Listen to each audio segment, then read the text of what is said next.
भार्गवी चिरमुले vlogs मध्ये तुम्हा सगळ्यांचं मनापासून स्वागत। आज आलो आपण अशा एका वेगळ्या सफरीला। ही सफर आहे डिझनीलँड ऑफ स्किल्स अर्थात कारीगर स्कूल ऑफ अप्लाइड लर्निंग, कार्यानुभवाची शाळा। शाळेत आपल्याला हा विषय होता, पण आपण तो बरेच वेळेला ऑप्शनला टाकतो। पण खरं तर हे विषय ऑप्शनचे नसून कंपल्सरी आहे। अनेक गोष्टी आपल्याला शिकायला मिळतात। आयुष्य कसं जगायचं ह्या गोष्टींमधनं आपण शिकू शकतो।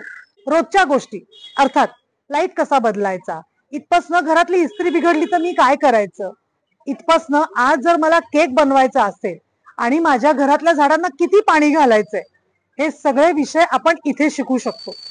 चला तर मग भेटूया कारागीरच्या चिन्मयला।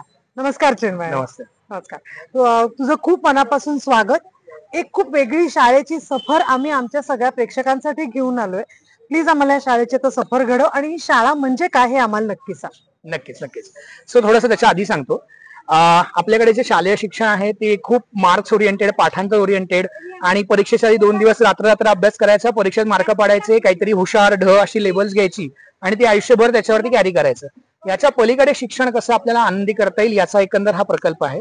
आणि त्याच्यामध्ये कृतीशील शिक्षणाला पण महत्व दिलेलं आहे, कारण अनुभवात्मक जे शिक्षण असतं ते अनुभव आपल्यासोबत आयुष्यभर राहतात आणि अनुभवांमध्ये चुका असतात, चुकातनं केलेलं शिक्षण आपोआप जे होत असतं ते असतं। आणि त्यासोबत आपण जी भरपूर सॉफ्ट स्किल्स म्हणतो, म्हणजे टीम वर्क असेल, निगोसिएशन असेल, जस्ट प्रॅक्टिकल थिंकिंग असेल, हा सगळा जो पार्ट आहे तो ऍक्च्युली काहीतरी करताना येतो।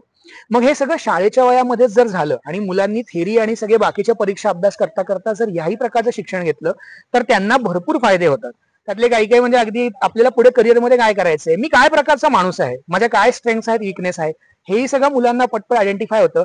आणि ते करण्यासाठी एक चांगली जागा असावी, चांगलं शिक्षणाचं एक माध्यमाला एक प्लॅटफॉर्म असावं, अशाने आपलं कारीगर स्कूल ऑफ अप्लाइड लर्निंग हे काम करतं। पण आता इतकी सुंदर शाळा आहे, इथे वेगवेगळे विषय शिकवले जातात। उदाहरणार्थ मी जेव्हा शाळेत होते तेव्हा मला वर्क एक्सपिरियन्स मध्ये कुंडीतील लागवड, बुक बाइंडिंग आणि कुकिंग असे 3 वेगवेगळे प्रकार होते। आता असे काय काय अप्लाइड आर्ट्स आपण आता सुरू केले? नक्कीच। सो आता तू म्हणलीस वर्क एक्सपिरियन्स, याच्यावर सांगतो।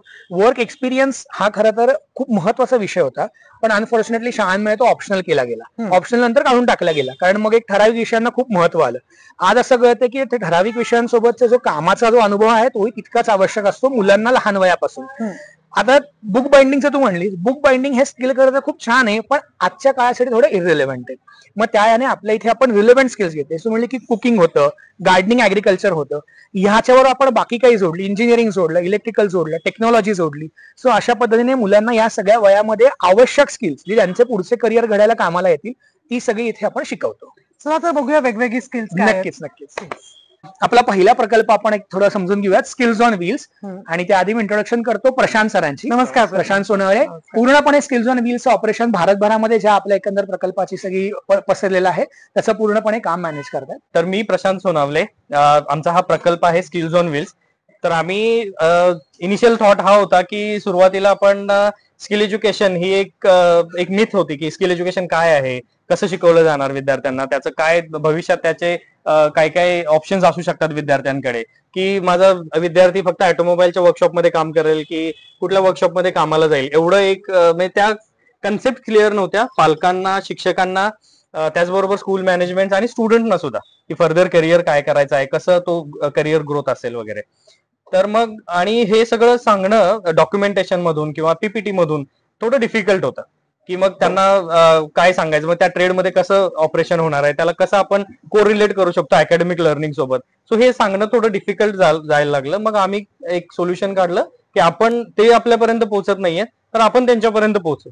मग त्याचं मीडियम कुठलं असेल तर मोबाईल एक लॅब आम्ही तयार केली स्किल्स ऑन व्हीलची, जी इन हाऊस डिझाईन्ड आहे। तुम्ही बघू शकता की हे चालतं फिरते एक लॅब आहे जी आम्ही कम्युनिटीमध्ये नेतो, जी गव्हर्नमेंट स्टेक होल्डर सोबत पण आम्ही काम करतो आणि डिरेक्टली स्टुडंट सोबत, शाळांसोबत आम्ही डिरेक्टली काम करतो। सर हा अवेअरनेस लोकांमध्ये यावा की स्किल एज्युकेशन काय आहे, त्याचं कसं इम्प्लिमेंटेशन होतं, या सगळ्या गोष्टी आम्ही कन्सिडर करून ही तयार केली। मग आता नुसतं ओरिएंटेशन किंवा बोलणं नाही तर पूर्ण प्रॅक्टिकल आम्ही अप्रोचने पोहोचलो तिथे, की कसं प्रॅक्टिकली ते डिलिव्हर करता येईल कुठल्या सेक्शनमध्ये। जसं आता हे वर्कशॉप इंजिनिअरिंगचं सेक्शन आहे, ऍग्रिकल्चर आहे, त्यानंतर इलेक्ट्रिकल आहे, ऑटोमोबाईल आहे, इलेक्ट्रोमेकॅनिकल आहे, रोबोटिक्स, इलेक्ट्रोमेकॅनिकल, तिकडे हेल्थ केअरचा सेटअप आहे, सोबतच ऍग्रिकल्चरचे आणखी काही डेमोज आम्ही तयार केलेत। सो अशा पद्धतीनं पूर्ण आम्ही सेटअप तयार केला. आता हा झाला प्रॅक्टिकल सेक्शन, जिथं विद्यार्थी स्वतः प्रॅक्टिकल करतायत. म्हणजे याला ड्रिल मशीन आहे, लेथ मशीन आहे. आता या ऍक्च्युली ऑपरेट पण होतात एक्झॅक्टली.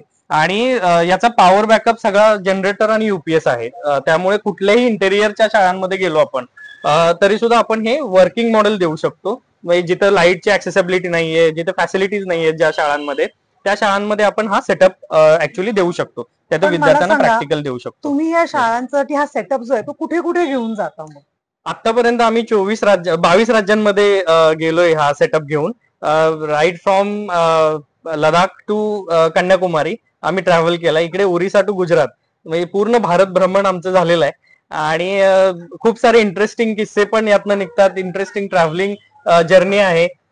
वेगवेगळे एक्सपिरियन्स, हिमाचलमध्ये वेगळा एक्सपिरियन्स आहे. त्याच्यानंतर तामिळनाडूमध्ये वेगळाच प्लॅटफॉर्म असतो, त्यांच्या अंडरस्टँडिंग वेगळ्या असतात, त्यांना वेगळ्या पद्धतीने समजावायला लागतं. गुजरातमध्ये वेगळं आहे कल्चर. सो कल्चरल डिफरन्सेस आहेत. ह्या सगळ्यांना एकत्रित करून आम्ही ते डिलिव्हर करतोय स्किल एज्युकेशनला. तुम्ही लडाखला गेलात असं म्हणालात, मग लडाख ज्यांच्यासाठी ऍक्च्युली भारतातनं ओळख निर्माण झाली, असं सोनम वांगचुक, ज्यांच्यावरनं आणि ज्यांना अशा अनेक गोष्टी येतात, त्यांची तुमची भेट झाली का? येस. सो स्किल झोन व्हीलची जर्नीच इंटरेस्टिंग आहे खरं तर. आम्ही स्किल झोन व्हील म्हणजे पुणे टू लडाख जर्नी करायची, किंवा त्यांच्या सेकमॉल स्कूल आहे सोनम वांगचुकची, की त्या शाळेत जायचं आणि एक्सपिरियन्शियल लर्निंग काय आहे हे थोडंसं स्टडी करायचं. याच्या थ्रू आमचा एक स्टडी करायचा म्हणून आम्ही निघालो होतो. मग आता आपण तिकडे निघालोय तर मग आपलं काहीतरी इनोव्हेशन घेऊन जाऊ म्हणून मग स्किल झोन व्हीलची काही निर्मिती झाली त्यातून, त्या संकल्पनेतून. मग आम्ही त्या शाळेमध्ये गेलो, तिथल्या शाळांच्या विद्यार्थ्यांशी इंटरॅक्ट केलं, तिथल्या कुठल्या कुठल्या प्रॅक्टिसेस आहेत, कसे इनोव्हेटिव्ह लर्निंग अप्रोचनी ते शिकवतात. त्यांच्या सोनम वांगचुकशी स्वतः बोललो आम्ही त्यांच्याशी. आणि तो सगळा प्रवास एक पूर्ण म्हणजे ड्रीम कम ट्रू होता आमच्यासाठी सुद्धा. की एका व्यक्तीविषयी, एक 3 इडियट्स मूवी आली आणि त्या एक क्रेज होती त्यांची सोनम वांगचुकची, की नवीन काहीतरी केले, वेगळं केलंय. तर त्यांना भेटणं एक ड्रीम कम ट्रू होतं. आणि तशाच त्यांच्या प्रॅक्टिसेस घेऊन मग आम्ही आमचा पुढचा प्रवास सुरू केला असं. आणि नॉट जस्ट की त्यांच्या शाळेमध्ये जायचं, मग आता जायचं तर मग प्लॅन केला आम्ही की हॉल्ट कुठे असणार. मग हॉल्ट्स आमचे ठरले की दिवसात आम्ही लेट से 16 आवर्स ट्रॅव्हल करू शकतो. मग आम्हाला गुजरातमध्ये थांबायचं, तर गुजरातच्या एखाद्या गव्हर्नमेंट ऑफिसमध्ये जाऊ आणि आपण स्किल एज्युकेशन विषयी असा उपक्रम सुरू केलाय हे त्यांना सांगू. आणि तिथल्या कम्युनिटीमध्ये दिल्लीच्या इंडिया गेटला सुद्धा आम्ही डिस्प्ले केला विदाउट परमिशन. म्हणजे तिथे काही परमिशन नाही मिळालं आम्हाला किंवा काय, पण आम्ही तिथे डिस्प्ले केला. तर तिथे लोक एकत्रित झाले, स्किल एज्युकेशन विषयी विचारायला लागले. आणि ह्या सगळ्या गोष्टी आम्ही असा प्रवास, जाताना एक 8 स्टेट आणि येताना एक 4 ते 5 स्टेट असे कव्हर करत आम्ही आलो. सो हा प्रवास होता. पण महाराष्ट्रात तुम्ही कुठे कुठे मग प्रवास केला? महाराष्ट्र ऑलमोस्ट कम्प्लीट महाराष्ट्र फिरून झालाय. आणि कम्युनिटी हिंगोली आहे, किंवा गडचिरोली आहे, किंवा पुणे आहे. पण गडचिरोली तर बऱ्यापैकी नक्सलाइट्सचा एरिया आहे. एक्झॅक्टली. सो आमचा एक नक्सलाइट वरून पण एक कनेक्ट झालं मला, की सुरुवात आम्ही केली होती छत्तीसगडला निघालो होतो आम्ही. छत्तीसगड, ओरिसा असा आमचा प्रवास होता. ओरिसाला पोहोचायचं होतं, भुवनेश्वरला. सो आम्ही निघालो आणि मीनवाईल आम्हाला गडचिरोली पास करावं लागलं. गडचिरोलीमध्ये पण एक इव्हेंट होता 10 दिवसाचा, तो करून आम्ही छत्तीसगडच्या बॉर्डरकडे निघालो. सो तिथे आता नक्सलाइटची जी आपली संकल्पना आहे की ते खूपच टेरर आहे किंवा की भीती आहे तिथं ती सगळी, तर आम्हाला वेगळा एक्सपिरियन्स आला ऍक्च्युली.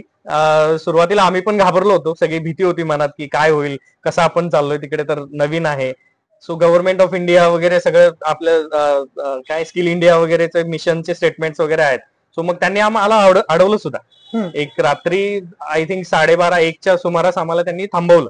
एक बंदूकधारी 4 माणसं आली आणि त्यांनी थांबवलं की काय आहे, कुठे निघालात तुम्ही रात्री वगैरे. तर आम्ही त्यांना समजून सांगितलं आम्ही विद्यार्थ्यांसाठी हे करतोय जिथं त्यांना ऍक्सेस नाहीये, अशा विद्यार्थ्यांसाठी आम्ही हा उपक्रम चालू केलाय. आणि आम्ही त्याचा प्रसार करत आम्ही आता निघालोय ओरिसाला. पण आम्ही 10 दिवसाचं कॅम्पेन गडचिरोलीत केलंय. तर त्यांची डिमांड अशी होती की आणखी काही दिवस करा.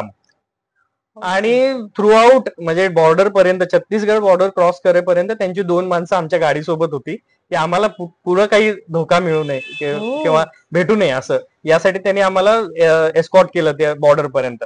सो असा एक वेगळा एक्सपिरियन्स सुद्धा आम्हाला या जर्नीमध्ये आला. म्हणजे कुठेतरी मला असं वाटतं की प्रत्येकाला काहीतरी शिकायचं आहे. शिकण्याची इच्छा ही सगळीकडे सारखी आहे.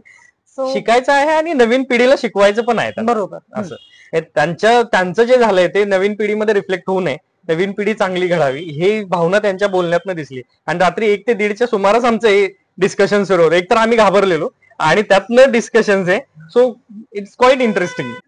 आता ही कुठली लॅब आहे? सो ही आपली इंजिनिअरिंग लॅब आहे. ओके. इंजिनिअरिंग मध्ये आम्ही बेसिकली असं म्हणतो की मशीन्स बरोबर काम करण्याची क्षमता, पण मुळात जे आपण हाताने करू शकतो ते हाताने कसं दिसतं आणि मशीन्स आणि मशिनरीज अँड टूल्स आणि इक्विपमेंट्स कसं ते काम आपलं सोपं करतात याचा ओव्हरऑल मुलांना अंदाज आला पाहिजे. त्यामुळे आपल्या लॅबची रचना पण अशी की एखाद्या इंडस्ट्रीमध्ये काम करताना जसं मुलाला अनुभव यावा, गँगवे आहेत, सेफ्टीचे सगळे मेकॅनिझम्स आहेत, तो पूर्णपणे आपण इथे अशा प्रकारे सेटअप केलेला आहे. आणि मग वेगवेगळे सेक्शन्स म्हणजे की इथे कार्पेंट्री सेक्शन आहे, त्याच्यामध्ये मग लाकूड काम करत मुलं वेगळ्या वेगळ्या म्हणजे प्रकल्प बनवतात. आणि मी ओळख पण करून देतो, ओमकार आणि गणेश सर दोघं मिळून लॅबचं पूर्णपणे सगळं काम मॅनेज करतात. हे सगळं मुलांनी केलं? हो, पूर्णपणे मुलांनी केलेलं आहे. आणि याच्यामध्ये तर पायथागोरसचे थेरम पूर्णपणे इन्व्हॉल्ड आहे. म्हणजे तू बघशील तर हे जे क्रॉस नेलिंग आहे ना, म्हणजे आपण सेंटर ऑफ ग्रॅव्हिटी बद्दल बोलतो, हे एकत्र एकमेकांना बॅलन्स आउट करण्यासाठी किती वेगवेगळ्या फोर्सेस एकमेकांवरती ऍक्ट होतात. सो आपण हे कागदावरती चित्रामध्ये काही ना काहीतरी 2D मध्ये काढणं आणि हे 3D मध्ये बनवणं, त्याच्यामध्ये लाकूड कुठलं लागलं, भौगोलिक आपण जिथे राहतो तिकडे काय काय प्रकारची लाकडं उपलब्ध असतात, त्याचं फिनिशिंग कसं असतं, कटिंग कसं असतं, मेजरिंग ते मिलीमीटर पर्यंत कसं, आणि इतक्या बारीक लेवलला कट करून पूर्णपणे पॉलिशिंग करून फिनिशिंग करून हे सगळं करणं आणि क्रॉस नेलिंग सगळं मुलांनी केलं. 2 दिवसामध्ये केलं. दिवाळी नंतर 4 दिवस ज्या शाळांना सुट्ट्या असतात, जो माझा वैयक्तिक विरोध असतो त्या सुट्ट्यांना, त्याच्यामध्ये आम्ही विंटर स्कूल आपली हिवाळी शाळा भरवली होती या आणि असं काहीतरी प्रकल्प करून शिकू. दुसरा प्रकल्प म्हणजे ह्या मुलांनी पायथागोरस थेरमचा प्रमेयाचा सिद्धांत, साबुदाणा आणि कार्पेंट्री अशा कॉम्बिनेशन मधनं पूर्णपणे तयार केलं. आणि हा पेरिस्कोप जो आपला आपण जनरली सायन्स प्रकल्पामध्ये वापरतो करतो. आता याच्यामध्ये काय होतं, कटिंग येतं, फिनिशिंग येतं, मेजरमेंट येतं, सायंटिफिक वेगवेगळे प्रिन्सिपल्स येतात आणि खूप छोट्या छोट्या गोष्टी आहेत. म्हणजे अगदी यथाच आपण एखादं स्टूल पाहिलं, हे मुलींनी बनवलेलं 2 दिवसात बनवलेलं 4 मुलींनी बनवलेलं स्टूल आहे. How sweet.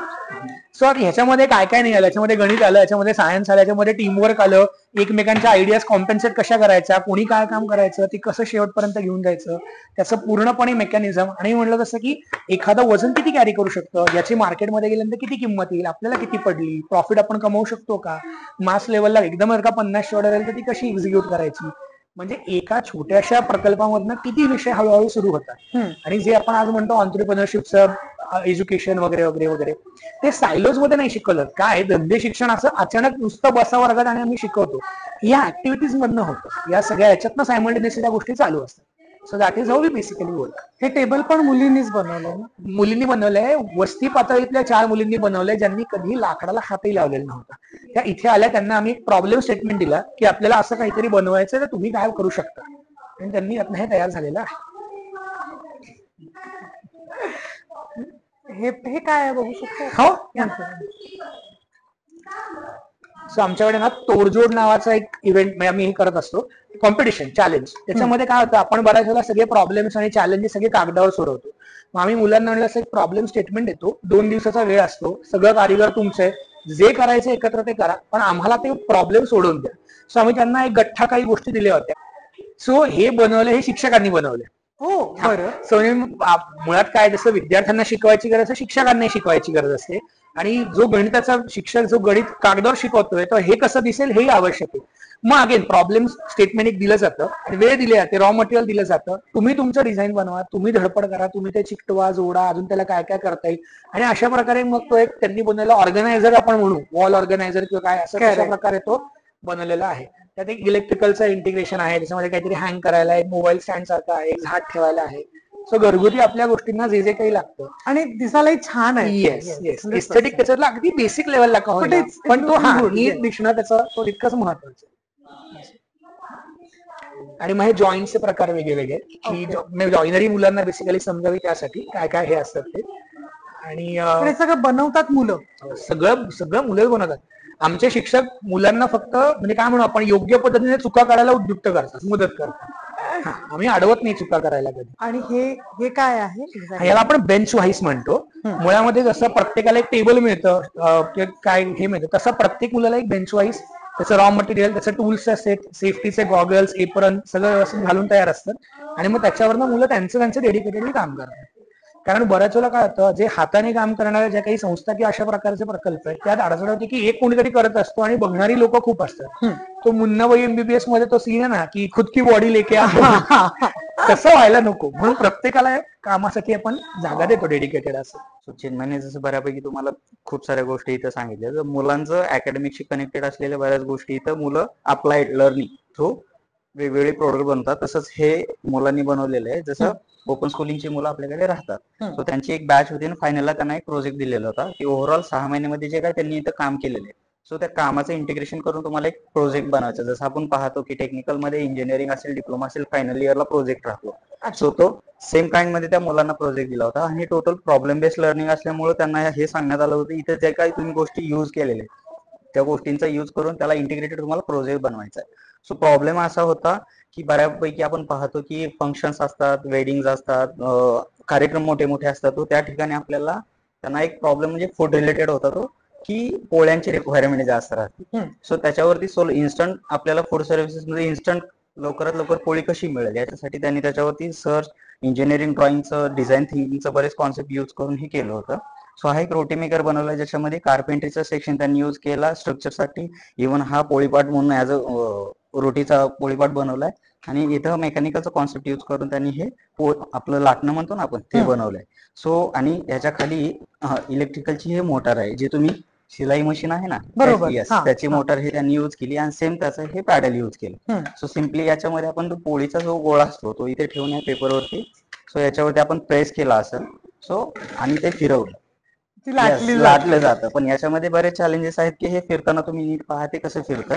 हे 2 पाईप आहेत जे एकमेकांना विरोधात फिरतात. हा. सो हे विरोधात फिरले तेव्हाच ती पोळी तयार झाली. जर ते एकत्र फिरले असते तर ती पोळी एका ठिकाणी जमा झाली असती किंवा त्या अंड्याच्या आकारामध्ये तयार झाली असती. ओ. सो हे मेकॅनिकल मेकॅनिझमचं पण त्यांना तिथे युटिलाइज आणि हे प्रॉब्लेम्स त्यांना कंटिन्युअसली येत गेले आणि त्याच्यावरती त्यांनी सोल्युशन आणि गाईडलाईन घेऊन ते तयार So केले. हेही मशीन पूर्णपणे मुलांनीच तयार मुलांनी केलेलं तयार आहे. केले. So ऑल्सो याचं कॉस्टिंग आहे, म्हणजे याचं बजेटिंग आहे, प्रोक्युरमेंट आहे, इन डिटेलिंग जे प्रोडक्ट आपण परचेस पासून ते सेल पर्यंत कसा प्रोसेस असतो तो प्रोडक्शन लाईनचा पूर्ण प्रोसेस त्यांनी इथं फॉलो करून त्या पद्धतीचं ते प्रोडक्ट बनवतात.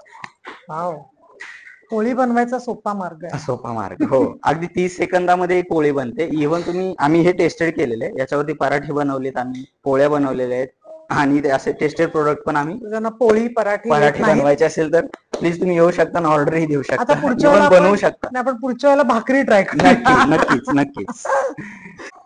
सो बेसिकली आपल्याकडे मुलं काय काय प्रकारचे प्रॉडक्ट्स बनवतात तर त्याची काही थोडी एक्झाम्पल्स आहेत. एक आपण टेन्सिग्रिटीचं आपण जे रेगुल म्हणतो ते टेन्शन बेस्ड पूर्णपणे त्याचं फंक्शनिंग असतं. तर त्याचं छोटं सिम्पल हे आपण भरपूर मोठे मोठे युट्यूबवरती असे बघतो, पण ऍक्च्युली हाताने करून बघायला ते कसं काम करतं तो पण आवश्यक आहे. बैलगाडी, आता बैलगाडी सारखी छोटीशी गोष्ट जी आता खरं तर मुलांना कुठे बघायला मिळते, कशी बघायला मिळते, पण ती इथे 5-6 मुलांनी 3 वेगळ्या सेशन मध्ये बनवली होती एकत्रपणे. आपला मोबाईल ठेवण्यासाठीचा एखादा मोबाईल स्टँड आणि त्याच्यापेक्षा छान 2-3 गोष्टी म्हणजे की त्यातला हा एक आपल्या दिवाळीच्या किल्ल्यामध्ये जसा पूर्णपणे किल्ला बनवतो त्याच्याबरोबरची तोफ सुद्धा आपण इथे बनवतो. ही पूर्णपणे मुलांनी बनवली आहे. हे स्टीलचा जो एकंदर आहे बॉडी ती लेथ मशीन वापरून टर्निंग करून बनवलेली आतनं पोकळ आहे. आम्ही त्याला दिवाळीच्या फटाक्यातनं एक दारूचा गोळा बनवून तो इथनं उडवून पाहायचा प्रयत्न केला, तो उडला नाही, परंतु न उडणं इथपर्यंत जाणं हे सुद्धा आमच्यासाठी खूप महत्वाचं होतं. प्रोसेस आहे. आणि तसंच अजून एक छोटा आमचा हे म्हणजे की आपल्याकडे ज्या स्प्राईट आणि माउंटेन ड्यूच्या बाटल्या येतात त्या बाटल्यांचं करायचं काय असा एकंदर एक विषय चाललेला. त्यातनं मुलांनी त्याचं अशा प्रकारे सूत कताई केली. त्याचं मशीन एक जुगाड लेवलला आमच्या ट्रेनर सोबत मुलांनी बनवलं. ही सूत कताई करून त्याच्यापासून हा असा ब्रश तयार केला, जो ब्रश वॉशरूम साठी असतो. Oil cleaning, machine cleaning, floor cleaning या सगळ्यामुळे तो कामाला येतो. करेक्ट. आणि मग त्याचे पण 2-3 इटरेशन झाले. पहिलं फेल गेलं, दुसऱ्यामध्ये काहीतरी कमी पडलं, मग तिसऱ्यामध्ये अजून काय काय केलं. सो सस्टेनेबिलिटी, एन्व्हायरमेंट, मी म्हणलं ना की हे सगळे विषय निश मध्ये शिकण्यापेक्षा इथे एकत्रितपणे काहीतरी बनवण्यामध्ये शिकणं हा जास्त चांगला अनुभव आहे. असंच ती माझी मैत्रीण आहे ती ई चरखा, आपल्याला येऊन गेलं. हा, सो आता तुम्ही जसं कार्पेंट्री पाहिली, फॅब्रिकेशन आहे आणि आता ही आहे ऑटोमोबाईलची लॅब. सो ऑटोमोबाईलचं म्हणजे बेसिक लेवलला जर आपण पाहिलं की मुलांना बऱ्याच गोष्टी गाडी रिलेटेड जे असतात त्याचे प्रॉब्लेम सॉल्विंग किंवा गाड्यांची सर्व्हिसिंग आहे किंवा गाड्यांचं पंक्चर काढणं इथपासून ते ऍडव्हान्स पर्यंत इंजिनचं असेंबल अँड डिसेंबल कशा पद्धतीनं केलं जातं या प्रकारचं नॉलेज आणि ट्रेनिंग इथं त्या मुलांना दिलं जातं. ज्याच्यामध्ये नॉन गिअर काय, इलेक्ट्रिकल बाईक्स काय, डिझेल बाईक काय, पेट्रोल बाईक काय किंवा या पद्धतीनं जे त्यांना ट्रेनिंग दिलं जातं त्याच्यामध्ये मुलांना पंक्चर काढण्यापासून हे पूर्ण इंजिनचं assemble and disassemble inside the engine part जे आहे ते सुद्धा त्यांना रिपीट कसे करायचे, रिमेंटेन कसे करायचे, रिप्लेस कसे करायचे, त्यांना आयडेंटिफाय करायचं, या प्रकारचे ऑटोमोबाईल सेक्शन मध्ये त्यांना ट्रेनिंग झालं. तर याच्यासाठी वर्ग पण थोडा वेगळा आहे. हे स्पेशलायझेशन कोर्स मध्ये येतात. सो 11वी-12वीचे जे मुलं आहेत त्या मुलांसाठी हे स्पेशलाइज कोर्सेस आणि हे सेक्शन त्यांना ठेवलंय. आणि हे ओपन टू ऑल आहे. जसं की तुम्ही पाहता या डिस्प्ले बोर्ड वरती टूल सगळे ओपन आहे आणि याच्यातून तुम्ही घेऊन त्या पद्धतीने ट्रेनिंग मध्ये लर्निंग केल्यानंतर स्वतःही हँड्स ऑन ऍक्टिव्हिटी करून बऱ्यापैकी ते नॉलेज तुम्ही गेन करू शकता, समजू शकता की कशा पद्धतीने ते केलं जातं.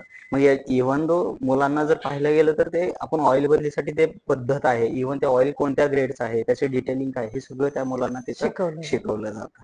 सो हे ऑटोमोबाईलचं आहे.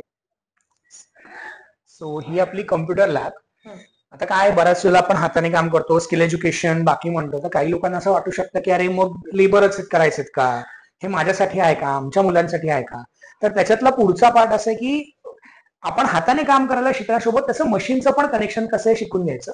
आणि त्यासाठी मग कम्प्युटर लॅबला आपण असे पण कोर्सेस करतो की 3D डिझाईन शिका. म्हणजे तुम्ही जे कार्पेंट्रीमध्ये पाहिलं ते करा, इलेक्ट्रिकलमध्ये जे पाहिलं ते तुम्ही ऑटोकॅड इकडे शिका, म्हणजे ड्रॉइंग कसं करतात, इलेक्ट्रोमेकॅनिक साठीचं कोडिंग इकडे शिका. तुम्हाला जर का आता फूडमध्ये जाऊन बिझनेस सुरू करायचं तर बजेटिंग साठीचे ऍप्स काय ते शिका. कॅनव्हा सारखे आपण प्रेझेंटेशन किंवा मार्केटिंगसाठी काय काय टूल्स वापरू शकतो ते इथे शिका, वेबसाईट डिझाईन शिका.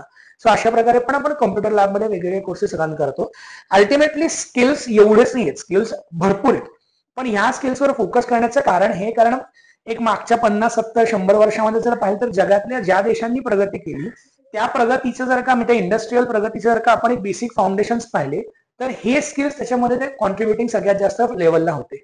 म्हणून हे सगळ्यांनी शिकावे आणि याच्यानंतर आपल्याला जे क्षेत्रामध्ये काम करायचंय त्या स्किल्समध्ये नक्कीच पुढे जावं, बरोबर असा एकंदर विचार आहे. आणि त्यासाठी टेक्नॉलॉजी, हँड्स ऑन, माणसांसोबत, लिव्हिंग थिंग्स बरोबर सगळ्यांसोबत काम करण्याची मुलांना सवय असावी, अशाने आपण एक 360 डिग्रीचा आपण एकंदर हा डिझाईन केलेला आहे. पण आता इथे जेव्हा मुलं वेगवेगळी कोर्सेस करतात त्यांचे ट्रेनर्स, मग प्रत्येकाचे वेगवेगळे ट्रेनर्स तुम्ही अपॉइंट केलेले? येस येस, आपल्याकडे ट्रेनर्स खूप आहेत आणि लाईक राईट यू सेड की ट्रेनर्स हा खूप मोठा क्रुशल पॉईंट असतो, कारण शेवटी डिलिव्हर करणारा शिक्षक असतो.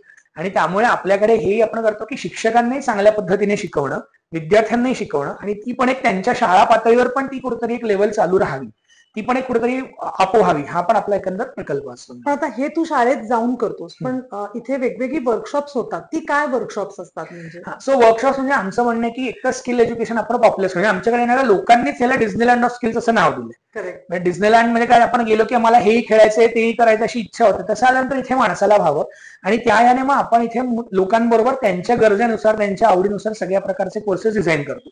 म्हणजे गमतीचा म्हणून सांगतो, आमच्याकडे सगळ्यात लहान विद्यार्थी 8 वर्षाचा आणि सगळ्यात मोठा विद्यार्थी 80 वर्षाचा आहे. आणि फॅब्रिकेशन केलेलं आहे, महिलांनी फॅब्रिकेशन ऑटोमोबाईल केलेलं आहे, पुरुष हे आवडीने येऊन कुकिंग करत असतात. अगदी रिटायर्ड झालेले लोक, आम्हाला कधी करायला मिळालं नाही किचन मध्ये कारण घरची बायकोच हात लावू देत नाही, मी इथे येऊन करतो, हेही सगळं चालू असतं. सो अशा प्रकारे आपण सगळ्या वयोगटांबरोबर काम करतो.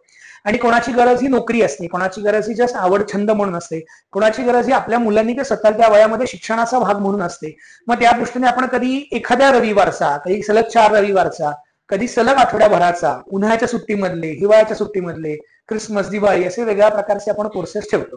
एक 2-3 एक्झाम्पल देतो. म्हणजे एक आता इलेक्ट्रिकल लॅब मध्ये आपण नेहमी म्हणतो की चायनावरनं काय ते माळा मागवू नका, पण त्याला पर्याय काय, आम्ही ते म्हणतो दिवाळीच्या आधी तुमच्या माळा बनवा, क्रिसमसच्या आधी तुमच्या माळा बनवा.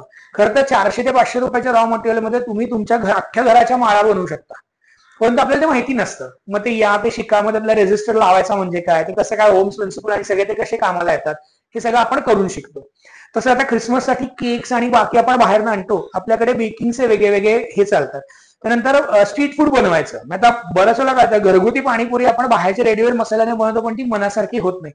अगदी छोटी गोष्ट, पुऱ्या तळण्यापासून, पुऱ्या बनवण्यापासून आपण घरगुती करायला शिकवूया. सो छोट्या छोट्या गोष्टी ज्यात आवड पण आहे, ज्यात शिक्षण पण आहे, ज्यात अजून पण काहीतरी आहे. आपल्या गार्डनिंग मधला खूप चांगला चालतो किचन वेस्ट. रोजचं आपलं किचन काहीतरी वाढत आपण टाकून देतो, तीच वेळेस घरातल्या घरात छोट्याशा पीठमध्ये जरी आपण व्यवस्थित कंपोस्ट करू शकतो तरी त्याचं आपल्या घरातल्या गार्डनला, खाली आपल्या सोसायटी मधल्या गार्डनला व्यवस्थित खत होतं, कुठेही वास येत नाही, त्याला काहीही होत नाही. ज्यांना कोणाला हे धंदात्मक पुढे म्हणून पातळीवर न्यायचं त्यासाठी पण आपण त्यांना पूर्णपणे सपोर्ट करतो. आणि आपलं म्हणणं काय आहे की लोकांनी इथे यावं, शिकावं, त्यांनी या जागेला त्यांचं म्हणावं आणि त्यांनी याच्यातनं पुढे काहीतरी मार्ग तयार करावा. म्हणून आपण क्लाउड किचन सारखं क्लाउड कारिगरच देतो की या आणि आमच्या लॅबमध्ये तुम्हाला काय प्रॉडक्ट बनवायचे, आमचे टूल्स हवेत, ट्रेनरची मदत हवी, ती घ्या. त्याचे काय थोडे नॉमिनल चार्ज आहे ते पे करा, पण स्वतःचं काही नाही ऑर्डर कम्प्लीट करा, पुढे जाऊन पुढे मार्गाला लागा. सो अशा सर्व प्रकाराने कारिगर लोकांना मदत करायला तयार असतं. एक अजून इंटरेस्टिंग गोष्ट तुम्हाला सांगते की आपण आपल्या मुलांना बर्थडे पार्टीसाठी वेगवेगळ्या मॉल्स मध्ये घेऊन जातो, वेगवेगळ्या रेस्टॉरंट्स मध्ये घेऊन जातो. तसं यांची एक बर्थडे थीम सुद्धा आहे. तुम्ही तुमच्या मुलांना घेऊन इथे येऊ शकता. तुमच्या मुलांना जे शिकायचं, त्यांच्या मित्रमैत्रिणींना कदाचित एखादीला गार्डनिंग शिकायचं असेल, पण एखाद्या मित्राला किंवा एखाद्या मैत्रिणीला केक शिकायचा असेल किंवा असं वेगळं काहीतरी मेकॅनिकल मधलं शिकायचं असेल, तर अंडर वन रूफ तुम्ही ही तुमची बर्थडे पार्टी वेगळ्या पद्धतीने एन्जॉय करू शकता. त्यासाठी तुम्ही कुठे आणि कसं कॉन्टॅक्ट करायचं ते आम्ही सगळं कॅप्शन मध्ये नक्की दिलेलं आहे. सो आपली इलेक्ट्रिकल लॅब, अगेन इलेक्ट्रिसिटी हा विषय असा आहे जो आपल्या सायन्सच्या पुस्तकांमध्ये 5वी पासून 10वी 12वी पर्यंत सलग असतो आणि दर वर्षाला त्या टप्प्याटप्प्याने ऍड करत करिक्युलम वाढत जातो.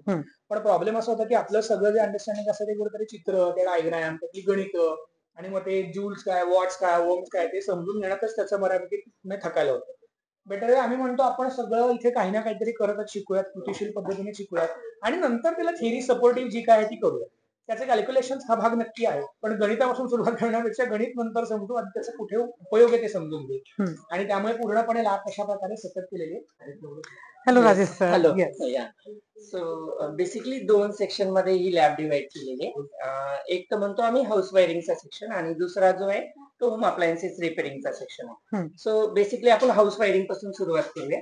तर हाऊस वायरिंग मध्ये मेनली विद्यार्थ्यांना आपण घरामधली वायरिंग असेल किंवा इंडस्ट्री मधली असलेले पॅनल वायरिंग असेल हे कशा पद्धतीने करायचं हे बेसिकली या स्ट्रक्चर मध्ये शिकवतो. सो त्याच्यासाठी बेसिकली हे वुडनचे प्लॅटफॉर्म्स आपण तयार केलेले आहे, ज्याला आम्ही पूर्ण वायरिंगचा प्लॅटफॉर्म म्हणतो, ज्याच्यामध्ये मेनली स्टुडंट पूर्ण लेआउट पूर्ण डिझाईन करून अगदी इम्प्लिमेंट करतात. ज्याच्यामध्ये तुमचं 3 फेज इंडस्ट्रीयलचं डिस्ट्रीब्युशन असेल आणि नंतर मग तुमच्या घरातलं असं सगळं याच्यामध्ये सेटअप्स तयार केलेले आहे आणि हे इट्स वर्किंग. आणि हे सगळं बनवायचं, ड्रिल कसे करायचे, बेसिक म्हणजे वायरच्या जॉईन करण्यापासून तर एक एमसीबी कुठे लावायला पाहिजे, कोणता लावायला पाहिजे, किती प्रकारचे वेगवेगळ्या प्रकारचे स्विचेस असतात, आपले भारतीय नियम काय आहेत, याच्यामध्ये सगळं समजून मग ती वायरिंग करायची. आणि त्याच्यासाठी मग सगळं सेफ्टी म्हणजे रबर मॅट वगैरे सगळ्या गोष्टी आम्ही फॉलो करतो. ज्याच्यामध्ये विद्यार्थ्यांना पण बाहेर कामाला गेल्यानंतर, एखाद्या कंपनीमध्ये कामाला गेल्यानंतर किंवा सोसायटीमध्ये कामाला गेल्यानंतर ही सगळी खबरदारी वाढून त्यांनी काम करावं अशा पद्धतीने थोडक्यात ट्रेनिंग चालतं. आणि हे जिना वायरिंग जसं जिन्याचं काम चालतं आणि इझिली दिसतं. सो बल्ब्स लावू का आपण मॅडम? बल्ब्स लावता येईल का, घेता येईल का बल्ब्स? ओके. सो मेनली म्हणजे अगदी जिन्यामध्ये कनेक्शन कसे असतात ना ते सगळं त्याच्यामध्ये दाखवलेलं आहे आणि इट्स वर्किंग. अँड मेनली जर बघितलं तर आम्ही याला स्टेअर केस वायरिंग म्हणतो आणि हे मुलांनीच तयार केलेलं आहे आपल्या. ओके. दुसरा आता जसं की एक जिन्यामध्ये वायरिंग करायची असेल हा एक जस्ट डेमो आहे, पण अगदी एक मोठ्या सोसायटीमध्ये करायचं असेल तर ते कशा पद्धतीने करायला पाहिजे. आणि याच्यामध्ये फक्त मुलं वायरिंग नाही करत तर त्याचं मटेरियल कसं करायचं पाहिजे, दुकानामधून मटेरियल आणताना मी काय काय खबरदारी बाळगायला पाहिजे, तिची एक्सेल शीटर म्हणजे कॉम्प्युटरचं सुद्धा ट्रेनिंग त्याच्यामध्ये असतं की हे पूर्ण रॉ मटेरियलची लिस्ट मी दुकानात जाण्यापूर्वी कॉम्प्युटरवर तयार करायला पाहिजे आणि मग ती काढल्यानंतर मग कस्टमरला कसं करायचं आणि त्याचा अगदी एक छोटा डेमो. आणि मेनली याच बॅचच्या मुलांनी केलेला आहे, त्याच्यामध्ये समजून जाईल. आता जिन्यामध्ये जात असताना किंवा वायरिंगच्या याच्यामध्ये करत असताना आपल्याला जर पुढे जायचं असेल तर हे कसं, म्हणजे आता मला फर्स्ट फ्लोअर चढायचा आहे, त्याच्यासाठी मी फर्स्ट जो आपला मजला आहे त्याच्यावरला मी लाईट्स ऑन केलाय, त्यामुळे हा लाईट. आता मी पुढच्या मजला चढणार आहे त्यावेळेस माझा हा मागचा लाईट बंद झाला पाहिजे, त्याच्यासाठी मग मी हा लाईट चालू करणार. So it's whole concept and second third असं सगळं म्हणजे पुढचा जेव्हा लावला जाईल तेव्हा आधीचा बंद होत जाईल. आणि हे शिकत असताना म्हणजे एनर्जी कन्झर्वेशन किंवा या सगळ्या गोष्टी होत्या, म्हणजे विजेची सुद्धा बचत होते आणि असे कन्सेप्ट आपण मुलांना शिकवतो वायरिंगच्या याच्यामध्ये. आणि हा तर पूर्ण 3 फेज आहे, हा मेनली तुम्ही तुमच्या सोसायटीच्या खाली पण बघितला बरोबर. हा सोसायटीच्या याच्यामध्ये 3 फेजचं डिस्ट्रीब्युशन. मग इथं तुमचा 1 BHK चा आराखडा येते. आता तुमच्या एका घरातलं कनेक्शन आहे ज्याच्यामध्ये अगदी घरामध्ये काय काय असतं, तर तुमच्या हा तुमचा फॅन असतो, फॅन मध्ये पण वेगवेगळ्या प्रकारचे आहे, सिलिंग फॅन झालं, टेबल फॅन झालं, तर मुलांना अगदी ड्रिलिंग करण्यापासून तर ते फॅन कसा बसवायला पाहिजे ह्या सगळ्या गोष्टी त्याच्यामध्ये. आणि मेन स्विच कसा इन्स्टॉल करायला पाहिजे, इव्हन एमसीबी बॉक्स डिस्ट्रीब्युशन कसं असायला पाहिजे, आणि तिथनं मग तुमचं प्रत्येक रूम मध्ये असेल, हॉल मध्ये जाणारा कनेक्शन, ह्या सगळ्या गोष्टी त्याच्यामध्ये इन्क्लुडिंग होतात. आणि मेनली आपल्या भारतीय पद्धतीप्रमाणे काय करतो आपण, 3 प्रकारचे वायरिंगचे प्रकार वापरतो. म्हणजे एक तर भारतीय गावांमध्ये अशा प्रकारची वायरिंग, तुम्ही केसिंग कॅपिंग वायरिंग म्हणतो त्याला, ही वायरिंग आपण बघू शकतो. जिथं वर्कशॉप शेड वगैरे आहे, जिथं केसिंग कॅपिंग बसू नाही शकत, तिथे सरपीस पीव्हीसी कंड्यूट वायरिंग वापरतो. आणि मेनली आता म्हणजे जे आपले पुणे सिटी सारखा एरिया असेल किंवा सिटी, मॅक्झिमम आता कन्सील वायरिंग वापरतो. आणि मे बी आता सगळीकडेच मॅक्झिमम ही वायरिंग जास्त चालते आता. आणि याचे मुलांना आम्ही मेनली साईडवर जाऊन जास्तीत जास्त प्रॅक्टिस देतो, ज्याला आम्ही ऑन जॉब ट्रेनिंग म्हणतो. मागच्या वर्षी आमची ही लॅब महाराष्ट्र राज्य शिक्षण मंडळाच्या अंतर्गत ही रजिस्टर झालेली आहे. त्याच्या अंतर्गत आम्ही 6 महिन्याचा इलेक्ट्रिकल वायरमॅन हा कोर्स चालवतो. मेनली या कोर्सचा ऑब्जेक्ट आहे की मुलांनी या क्षेत्रामध्ये जर करिअर करायचं असेल तर या कोर्समध्ये येऊ शकतात. मेनली या कोर्सचा दुसरा ऑब्जेक्ट, आम्ही मुलांना जॉब पण देतो, म्हणजे प्लेसमेंटसाठी सपोर्ट करतो, जेणेकरून मुलांना मॅक्झिमम वेळेस काय होतं, एक तर ट्रेनिंगसाठी तर आमचा मेनली फोकस असतो. मॅक्झिमम विद्यार्थ्यांनी ट्रेनिंग घेऊन स्वतः एक तर जॉब सर्च करावा. इव्हन तुम्हाला जर इंटरेस्ट असेल तर तुम्ही स्वतःचा व्यवसाय सुद्धा सुरू करू शकता, ज्याच्यामध्ये होम अप्लायन्सेस रिपेअरिंग, उपकरणाची दुरुस्ती असेल किंवा वायरिंगचं काम असेल. अशी बरीचशी विद्यार्थी आमच्या इथून शिकून गेलेले आणि ते स्वतःचे बरेचसे कामं सुद्धा घेतात, आणि काही मुलं आमच्या कंपन्यांमध्ये सुद्धा जॉबला आहेत. तर या मागच्या महिन्यामध्ये, नोव्हेंबर महिन्यामध्ये 4 नोव्हेंबरला ती एक बॅच सुरू झालेली आहे. आमच्याकडे 6 मुलं आहे आमच्या या पहिल्या बॅचला, आणि त्याच्यातली बरीचशी मुलं ही पार्ट टाइम जॉब करणारी मुलं आहेत. आणि त्या मुलांना आता या क्षेत्रामध्ये करिअर करायचं आहे. आता ती रोज मुलं आमच्याकडे जवळपास आता 2 महिने होत गेले, आणि त्या मुलांनी सुद्धा काही प्रमाणात छोटी कामे घेणे सुरू केलेली आहेत. आणि मे बी पुढच्या 2 महिन्यानंतर ही मुलं स्वतःच्या काहीतरी सुरू करतील. इव्हन काही कंपन्यांमध्ये सुद्धा आम्ही देऊ त्यांना, म्हणजे ज्या आमच्या सोबत कनेक्टेड आहेत, आणि मे बी ते त्यांच्या स्वतःच्या पायावर सुद्धा त्याच्या चांगल्या पद्धतीनं उभं राहतील, अशी म्हणजे संस्थेचा उद्देश तोच आहे आमचा.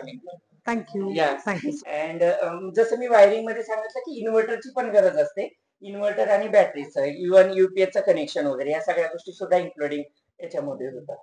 आणि इथे पण तुम्ही कन्सिडर करू शकता, ही तुमची किचन किंवा वॉशरूम आहे, तर त्या ठिकाणी वापरण्यात येणारा एक्झॉस्ट फॅन वगैरे असेल, हा कसा बसवायचा, इव्हन तुमचा स्ट्रीट लाईट असेल तो स्ट्रीट लाईट कसा बसवायचा, या सगळ्या गोष्टी इन्क्लुडिंग होतात मेनली हाऊस वायरिंग मध्ये. आणि हे आपलं युव्ही पाण्याचं जे असतं. अँड हा पूर्ण वायरिंगचा सेक्शन झाला. आता दुसरा सेक्शन म्हणतो जो होम अप्लायन्सेस रिपेअरिंग मध्ये आम्ही म्हणतो, ज्याच्यामध्ये वॉटर प्युरिफायर पासून तर अगदी टेबल फॅन, सिलिंग फॅन असेल, अगदी सगळी उपकरणं आम्ही, मोठे एअर कूलर वगैरे, या सगळ्या गोष्टी त्याच्यात इन्क्लुडिंग होतात. मेनली याच्यामध्ये इट्स वर्किंग. जर मी मेनली काय असतं, हा तुमच्या छतावरचा टँक आहे, जिथनं पाणी प्युरिफिकेशन मध्ये येतं आपल्या. आणि हे मुलांना समजण्यासाठी हे सिम्युलेशन किट तयार केलेलं आहे, सिम्युलेटर किट तयार केलेलं आहे, ज्याच्यामध्ये या सगळ्या मेम्ब्रेन या कॉम्पॅक्ट बॉडी मध्ये असतात. आम्ही ते म्हणलं की जेणेकरून मुलांना समजतात. आणि आता जर मी इथे चालू केलंय तर तुमचं पाणीचा फ्लो सगळं सुरू होईल.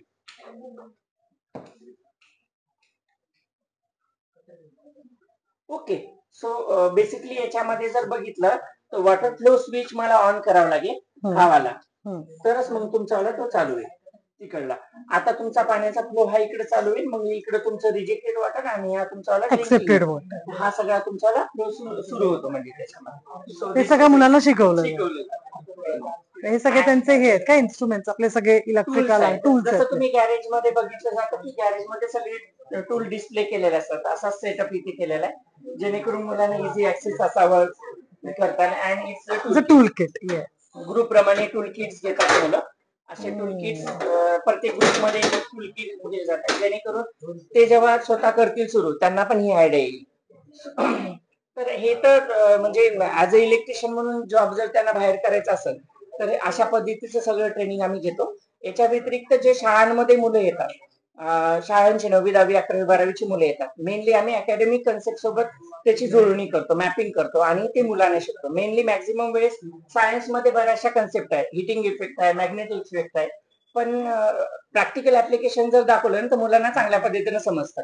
आणि मॅग्नेटिक इफेक्ट झाला हा फॅन मध्ये युज होतो किंवा मोटार्स मध्ये युज होतो, तर हे ऍक्च्युअल दिसलं पाहिजे मुलांना, तर ते सहजरित्या मुलांना समजतं. इव्हन सर्किट सुद्धा मुलांना शिकतात ना, तर सर्किट ज्यावेळेस ऍक्च्युअल बनवतात, आता ही मुलं सगळी सर्किट्स बनवत आहेत, तर ही इझिली त्यांना समजतं.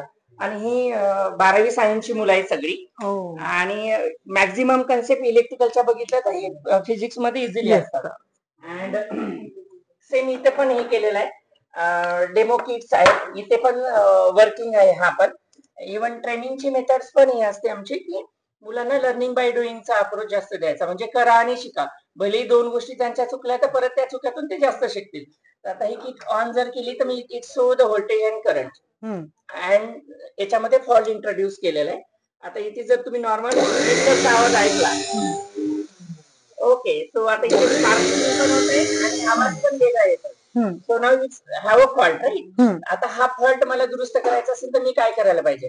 तर मेनली ही सगळी किट टेबलवर घ्यायची मुलांनी आणि ती टेबल घेऊन ग्रुपमध्ये डिस्कस करायची. So like that you can see here that this is a steam iron. So this steam iron you can take on the table and या टेबलवर घेतल्यानंतर मुलांनी 4-5 मुलांमध्ये ते डिस्कशन करायचं, काय चुकलंय काय चुकलं काय नाही, आणि हे सगळं इझिली ऍक्सेस होतं मुलांना.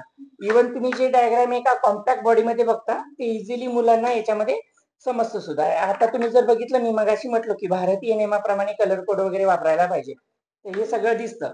आणि थर्मोस्टॅट कुठे लावायला पाहिजे, फेज न्यूट्रलचे कनेक्शन कसे असायला पाहिजे, ह्या सगळ्या गोष्टी इथे होतात. इथे सगळं शिकल्यानंतर एक ऍक्च्युअल आयरन तुम्ही ओपन करायची इथे.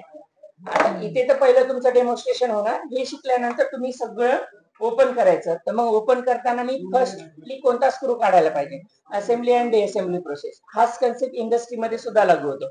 म्हणजे असेंब्ली लाईनला जे प्रोडक्शन चालतं हा कन्सेप्ट इझिली तिथे कनेक्ट होतो. या सगळ्या गोष्टी आम्ही ज्याला व्हॅल्यू चेन म्हणतो.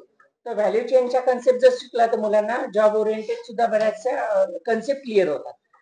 तर या पद्धतीने मेनली आमचं ट्रेनिंग चालतं. आणि जसं मी मगाशी म्हटलं की बरेचशी मुलं वेगवेगळे प्रोडक्ट सुद्धा बनवतात. जसं सोलार टेबल लॅम्प आहे, तर सोलार टेबल लॅम्पचा हा डेमो आहे, जेणेकरून हे 8वीच्या मुलांनी बनवलेला आहे. हा तुमचा इझिली 2 तास स्टडी टेबल लॅम्प म्हणून वापरू शकता.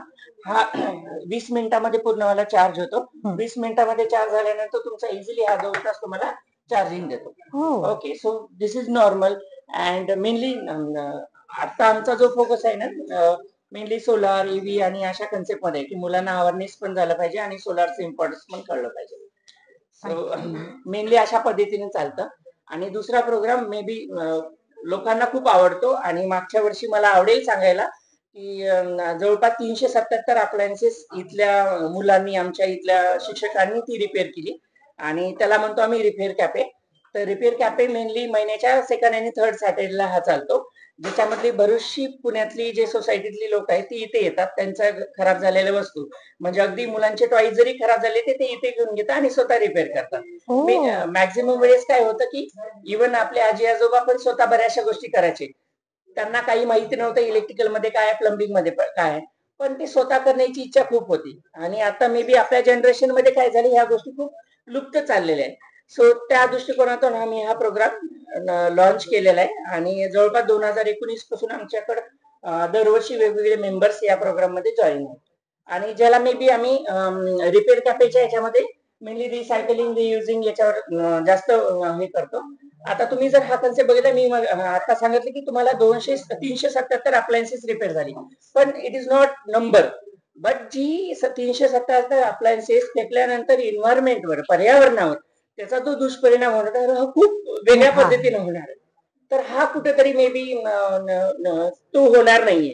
हा पण एक मुलांमध्ये थॉट जातो आणि सोसायटी लोकांना पण कळतं, अवेअरनेस निर्माण होते. तर त्याचा मागचा हा पाठीमागचा उद्देश हा आहे महत्वाचा, ना की ते त्यांच्याकडनं किंवा म्हणजे आम्ही 200 रुपये मेंबरशिप घेतो फक्त. तर हे इम्पॉर्टन्स कळायला पाहिजे, आणि आपल्या या जनरेशन मध्ये हे स्किल आणि हे थॉट त्याच्यामध्ये यायला पाहिजे. So that is the objective whole behind that. Thank you. आपण प्रत्येक वेळेला वेगवेगळ्या कॅफेज मध्ये जातो, पुस्तकं वाचण्यासाठी जातो किंवा गप्पा मारण्यासाठी जातो, पण मला असं वाटतं असं रिपेअरिंग कॅफे पुण्यात नवीन कॉन्सेप्ट आहे. प्लीज इथे नक्की व्हिजिट द्या आणि एन्व्हायरमेंट वाचवण्यासाठी खराखुरा प्रयत्न करा. पुढच्या एका इंटरेस्टिंग लॅब कडे आपण आलोय, अर्थात गार्डनिंग आणि ऍग्रिकल्चर लॅब. भेटूया परेश सरांना आणि जाणून घेऊया इथल्या लॅब विषयी. नमस्कार परेश सर. नमस्ते मॅडम. तर आपली ही गार्डनिंग, नर्सरी टेक्निक्स आणि ऍग्रिकल्चरची ही लॅब आहे.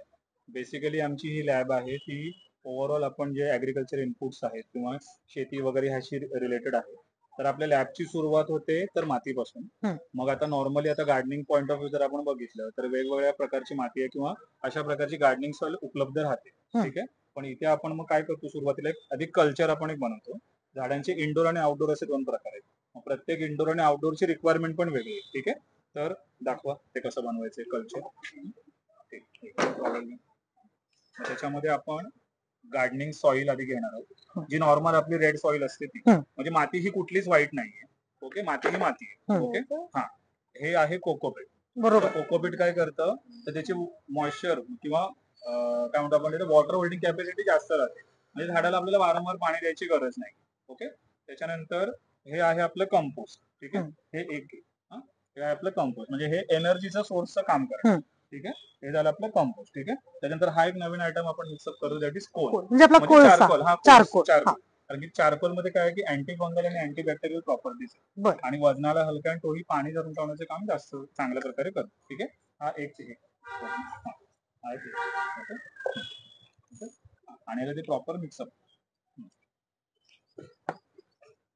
म्हणजे हे अशा प्रकारचं आता कल्चर तयार करतो. इंडोर झाडांसाठी आपण अशा प्रकारचं कल्चर बनवतो आणि आउटडोर झाडांसाठी आपण काय करतो तर इथे आपण बघू शकतो. आपण आउटडोर मध्ये आपण इथे स्ट्रॉबेरी पण लावतो. म्हणजे स्ट्रॉबेरी आपण टिपिकली काय म्हणतो की बाबा महाबळेश्वर पुरती मर्यादित आहे किंवा थंडीत होते.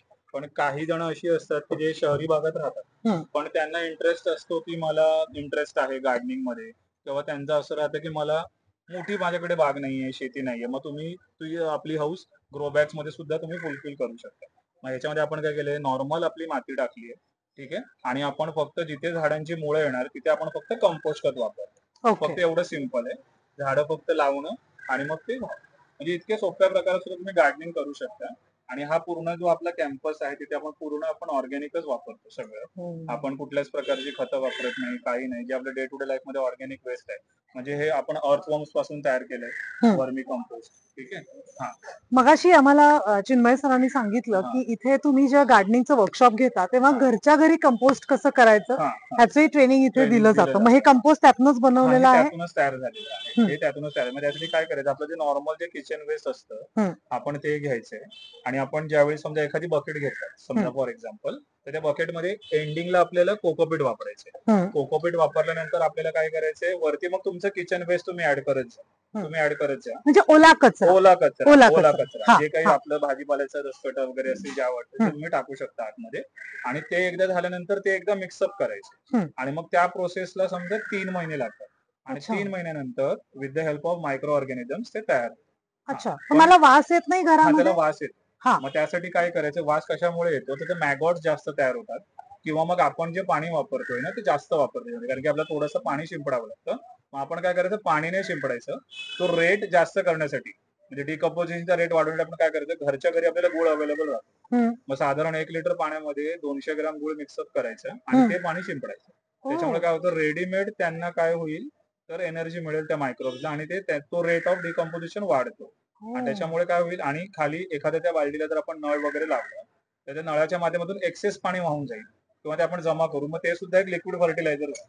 म्हणजे दोन्ही गोष्टी आपल्याला करता येईल आणि त्याने स्मेल नाही येणार. मॅगॉट जास्त मग स्मेल जास्त, मग आपण ती गोष्ट अवॉइड करू शकतो. म्हणजे अशा प्रकारे आपण घरच्या घरी खत बनवू शकतो.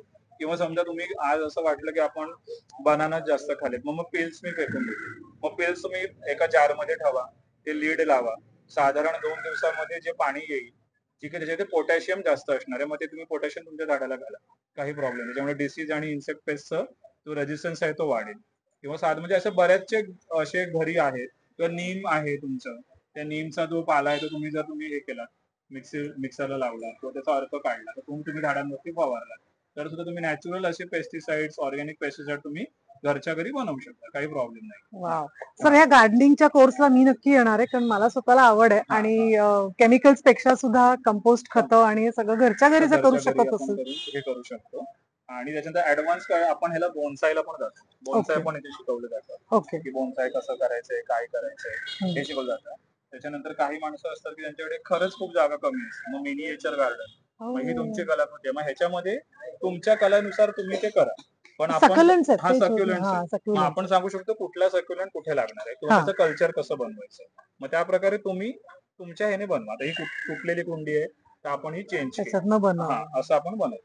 आणि बरीच आपल्याकडे इंडोर झाडं असतात, आउटडोर असं. मग आपण वर्कशॉप मध्ये असंही सांगतो की how to take care of your indoor plants, असेही वर्कशॉप्स होतात. किंवा मग कधी कधी असं असतं की बाबा प्रकाश अगदीच कमी आहे तर सुद्धा मला गार्डनिंगची हाऊस भागवायची, मग त्यासाठी आपण लाईटची अशी काही सोय करू शकतो जेणेकरून त्यांना व्यवस्थित ती झाडांना फोटोसिंथेसिस होईल आणि ते होईल. म्हणजे मोठे जे प्रिन्सिपल्स जे आपण शाळेत शिकलोय ते आपण इथे अप्लाय करतो. ट्रान्सपिरेशन असेल, फोटोसिंथेसिस असेल, म्हणजे बरेच अशा गोष्टी इथे आपण अप्लाय करतो. म्हणजे अशा प्रकारे ही लॅब टोटली चालते. मुलं पॉली हाऊस आहे मागे, पॉली बरोबर. हाऊस वर्किंग शिकतात. मग इरिगेशन सिस्टीम्स आहेत. मग हा आपला सेन्सर बेस हे आहे, सेन्सर बेस आपला हे आहे. त्याच्यातून आपण ह्याला पंप लागत नाही पाण्याचा, by the force of gravity आपण सेट करू शकतो आणि त्या प्रकारे आपण हा वापरू शकतो. हा वापरण्यास पण अगदी सोपा आहे. म्हणजे तुम्हाला मी मोजून 5 मिनिटात पण सांगू शकतो की हा कसा करायचा. मग याच्यामध्ये टायमिंग सेट करायचा आहे.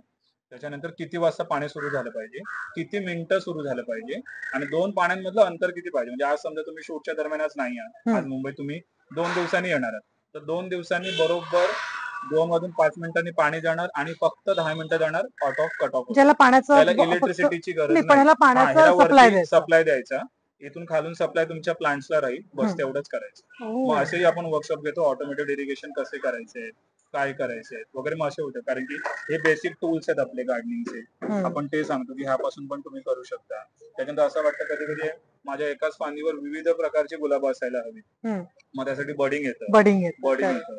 मला आता कलम करायची आहे, मग ग्राफ्टिंग येतं. मग असं आपण म्हणतो की माझ्याकडे फायकस आहे असा आणि याची मुळांची ग्रोथ मला पाहिजे अशी चांगली, मग त्यासाठी एअर लेअरिंगचं प्रॅक्टिकल येतं. म्हणजे बरेचसे असे प्रकार आहेत ते तुम्ही करू शकता. म्हणजे गार्डनिंग इटसेल्फ पण पेशन्स हवाय. पेशन्स असेल तर मग या सगळ्या गोष्टी आपल्या व्यवस्थितपणे होऊन जातात. आय थिंक सो गार्डनिंग करता करता तुमचा पेशन्सही वाढेल. So thank you so much Paresh sir. लोकांना मला कुठे जेवण बनवायचंय, ते तर मी आई घरात ती तर आपली करतेच, नाही तर झोमॅटो डिलिव्हरी स्विगीवाला, माझं काय काम आहे. पण मुळामध्ये सगळ्यात मानवाच्या उत्क्रांतीची सुरुवात झाली ती शेती करणं आणि स्वतःचं जेवण बनवायची काय काय पद्धती आपण करू शकतो. मग त्याच्यामध्ये प्रिझर्वेशन झाल्या, टेक्नॉलॉजी झाल्या, प्री मिक्सेस आता आलो. त्याच्या पुढे आपल्याला कसं आहे, मला डिसेंबरच्या कडकडणाऱ्या थंडीमध्ये हापूस आंबा खायचा. मग ती आम्ही गरज कशी भागवणार. म्हणजे फूड प्रोडक्शन मध्ये आता इतक्या ऑपॉर्च्युनिटीज आहेत का आम्ही सुरुवात करतो, आधी भाकरी भाजी बनवूयात, पोळी भाजी बनवूयात, 30 मिनिटांमध्ये जेवण करायला शिकूयात. त्याच्यानंतर अगदी हॉस्टेलाइट्स असतात, मुलं असतात ही, आणि आताची सगळी जनरेशन नंतर जाऊन जगाच्या पाठीवर कुठे कुठे काम करेल. बरोबर. तिथे गेल्यानंतर इकडच्या जॉग्राफीमध्ये माझ्या शरीराला काय चालू शकतं, मग न्यूट्रिशनचा पार्ट आला, बॅलन्स डाएट काय असतो तो पार्ट आला, आणि त्याच्यासोबत मग आवडीचे पदार्थ जे एनिवे आपण बाहेर जाऊन खातो ते घरगुती हेल्दी कसे बनवू शकतो. म्हणजे आता आपल्याला मिळालं की पिझ्झा बनवायचा आहे, पिझ्झा आम्ही बाहेर जाऊन काय वाटेवर हे खातो, आपण बेस बनवू, त्याच्यामध्ये नाचणी घालू, गहू घालू, थोडासा मैदा ठेवू त्याचा आकार धरण्यासाठी. कुकीज मध्ये मिलेटचा मोठ्या प्रमाणात वापर करू, जेणेकरून आपण जे बनवतोय, जे आपल्याकडे इथे पिकतं, जे वर्षानुवर्ष म्हणजे हजारो वर्ष आपला इकडचा मानव खात आला, त्याच्याच गोष्टी वापरून आपण चमचमीत पदार्थ तयार करू, ते विकू वाटले तर, नाहीतर आपल्या स्वतःकडे तरी खाऊ शकू. पण याच्यासोबत फूड टेक्नॉलॉजीमध्ये प्रचंड प्रमाणात एम्प्लॉयमेंटला पुढे स्कोप आहे. आणि म्हणलं असं की शेतीपासून आपल्या टाकापर्यंत हा जो काही मोठा प्रवास आहे याच्यामध्ये खूप वेगळ्या वेगळ्या फेजेस असतात. त्यामुळे मुलांना सांगतो याच्यामध्ये भारतासारख्या देशाला जो जगामधला ऍग्रिकल्चरल एका प्रकारे कणा म्हणून आहे, तर त्याच्यामध्ये प्रचंड स्कोप आहे. पण ते बऱ्याच वेळा काय होतं की ह्या वयामध्ये कृतिशील पद्धतीने समोर येत नाही. काय घड्यामध्ये 17 दिलेले असतात की हे कोल्ड स्टोरेज असतं, हे असतं, ट्रान्सपोर्टेशन असतं, पण ते वाक्य डेफिनेशन पाठ करून समजत नाही की नक्की त्याचं स्वरूप कसं दिसेल. मुलं इथे करतात, शिक्षकांची गप्पा मारतात, समजून घेतात. सो बेसिकली ही आपली हे इलेक्ट्रोमेकॅनिकल लॅब. इलेक्ट्रोमेकॅनिकल मध्ये म्हणजे मेकॅनिक्स आणि इलेक्ट्रॉनिक्स हे दोघांचं कॉम्बिनेशन येतं. म्हणजे म्हणलं असं की हाताने काम करतात, मशीन्स कशी काम करतात, आणि मशीन्सचं बेसिकली लॉजिक कसं असतं, टेक्नॉलॉजी आपलं काम सुकर करते ती काय पद्धतीने. आता आपण इतके टेक्नॉलॉजीचे हे झालेलो आहोत एका प्रकाराने की नक्की टेक्नॉलॉजीचा रोल काय आहे आपल्या लाईफमध्ये हे बऱ्याच वेळेला आपल्याला मिस आउट होतं. तर त्या ठिकाणी मुलांना इथे बसून आपण problem solving through design thinking आणि त्याच्यामध्ये टेक्नॉलॉजीची कुठे गरज आहे हे आयडेंटिफाय करणं, त्या प्रकारची टेक्नॉलॉजी बिल्ड करायला त्यांना इथे शिकवलं. म्हणजे मग ती वेबसाईट असू शकते, ते ऍप असू शकतं, काहीतरी 3D डिझाईन करून प्रोटोटायपिंग प्रिंटिंग करून त्या प्रकारे आम्हाला मॅन्युफॅक्चरिंग कडे घेऊन जायची गरज पडू शकते. किंवा बाकी पण सेन्सर बेस्ड टेक्नॉलॉजी असतात, रोबोटिक्स असतं, या सगळ्याचं कसं इंटिग्रेशन तुमच्या बेसिक लाईफमध्ये होतं आणि गरजेचं असतं हे आपण शिकवतो. त्याच्यात दुसरा थोडासा अडचण काय, टेक्नॉलॉजी हे भरपूर लोकांना खूप सायलोज मध्ये असं ते शिकवायचा एक सवय किंवा ती शिकायची सवय झालेली. त्याच्या पलीकडे आपण आपल्या रोजच्या आयुष्यातले प्रॉब्लेम्स आहेत ते कसे आपण सॉल्व्ह करू शकतो using these kind of methods, याच्यावर आपला फोकस जास्त असतो. होपफुली याच्यातनं अजून पण लोकांपर्यंत चांगला मेसेज जाईल आणि आपणही काही ना काहीतरी वेगवेगळ्या गोष्टींच्या आयडिया आपल्यालाही सुचतील. नक्की. सो तुमचेही धन्यवाद, चॅनलचे धन्यवाद, सगळ्या लोकांचे, प्रेक्षकांचे धन्यवाद. थँक्यू. Thank you so much.